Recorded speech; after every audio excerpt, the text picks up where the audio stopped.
In this video I'll be making a new home for my sharpening stones. I'll be using this piece of birch from an old desk I salvaged. First I'll be laying out the diamond stones and strop. I do this by using an offcut to space them evenly.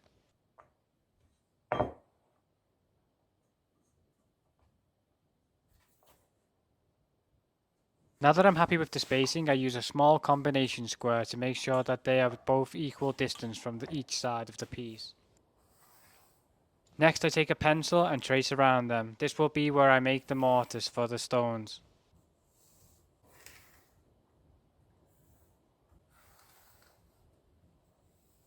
Next I take a bigger combination square and I mark the length, then I can cut it down to size on the saw bench.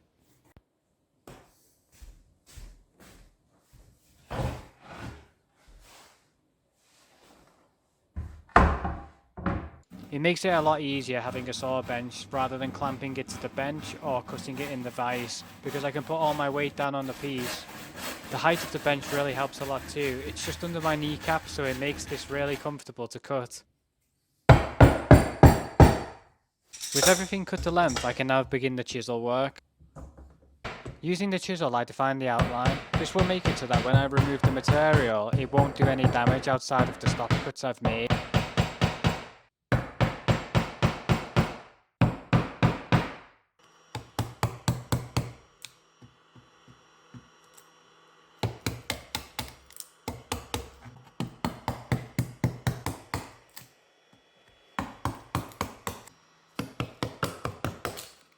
With most of the bulk of the material removed, I can clean up the rest using a router. This will allow me to get a perfectly flat bottom to the mortise.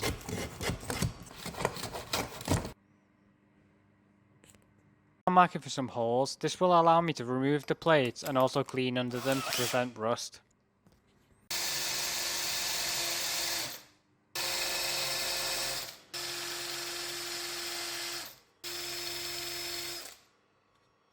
Now I'm going to use the router to add a 45-degree chamfer to the sharpening station. I feel like this will make it look nice and it will also break some of the sharp edges.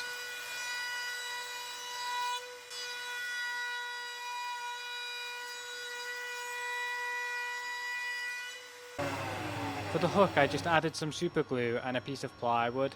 This will make it so that when I'm sharpening, the sharpening station won't slide all over the place, but will be firmly held in place. I thought it'd be cool to add some stain, so I added this ebony. I let it dry around 20 minutes before wiping off the excess. And here it is. It turned out pretty nice. The only thing left to do now is test it, so let's give it a try. I took a plane blade from a Stanley No. 5 and added this window cleaner to my plates. I prefer using this because it evaporates quicker, which results in less chance of getting rust.